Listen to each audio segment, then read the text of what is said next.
Now, wait a minute, Brian. Rana, can I do my speech? Oh, did you prepare one? Well, it was prepared for me, but it's something I've always wanted to say to her. I'm sure she's Okay. heard it a million times. Okay. I look at her here and I say she's sexy and provocative. I look at her here and I think that she's childish and little girl type. And I look at her here and it's the same. And I look at her here and I think of like wicked beauty. Paulina, do you know this speech? I have no idea of whom you speak or what the speech is. I think it's a perfume commercial. No, it's in Paris is Burning. And the documentary. It's Octavia. Yes, it's Octavia Saint Laurent, who, oh my God, in Paris is Burning. You've never seen the documentary. It's about the ballroom scene in New York in the 80s. And one of the characters, Octavia Saint Laurent, does this incredible, has pictures of Paulina all over her wall and does this incredible tribute to Paulina Porizkova. And it's a highlight of the movie. And I'm glad you know it.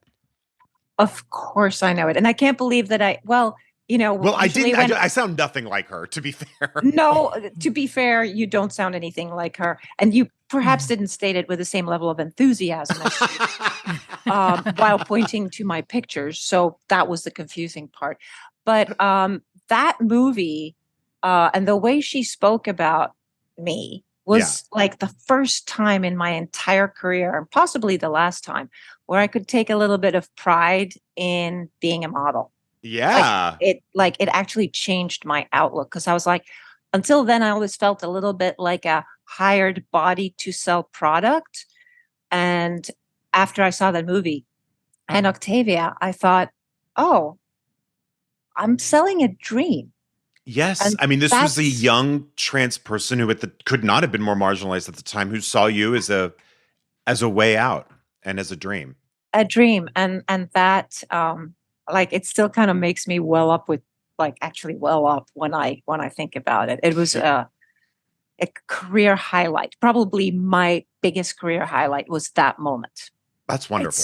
It's so interesting to hear that you see yourself that way, because I think part of what made you or makes you such a successful model is not as encompassing of, and that's the word they used to use, and now it's everything, whatever it is, influencer, celebrity, icon. But because of who you are and what you bring to what you brought to your work, let's call it, or your career, that is why you broke through as a model, not just because you were gorgeous. You had something, which is what Octavia is recognizing in those pictures, which is presence. And maybe that's fantasy, and maybe part of it is knowing how to translate that into fantasy, et cetera, et cetera. But it's interesting that you saw yourself as just a hired gun, basically.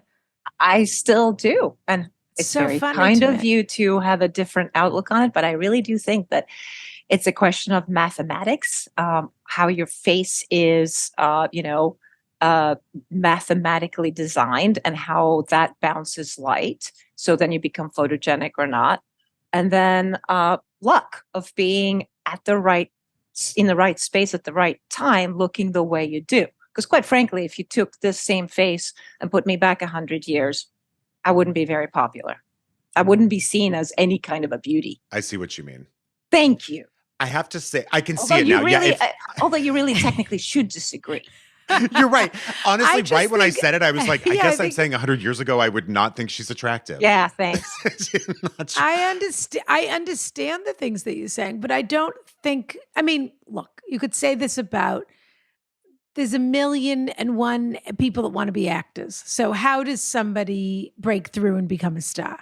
And what does it mean to be a star in 1997? And what does it mean to be a star in 1897? Okay, what are the tastes, and what is, yes. I think I would have been a star in like the 15th century. No matter what. Yeah. Totally. 100%, maybe even 14th. Thank you. Because then I wouldn't have to shower. I wouldn't have to take care of my teeth. You know what I mean? I could just sort of I would just be a natural beauty. But it is true that the stars have to align to a certain degree. That's right. But it's also true that you have to be whoever you are in order to take advantage of that opportunity and to perhaps reflect that moment. So I understand what you're saying, which is that it's sort of a crucible of things, and that you were the lucky inheritor of time and place, et cetera, et cetera. But you still had to be Paulina to be Paulina. I mean, Paulina. Paulina was Paulina and is still Paulina. It was a big, big deal.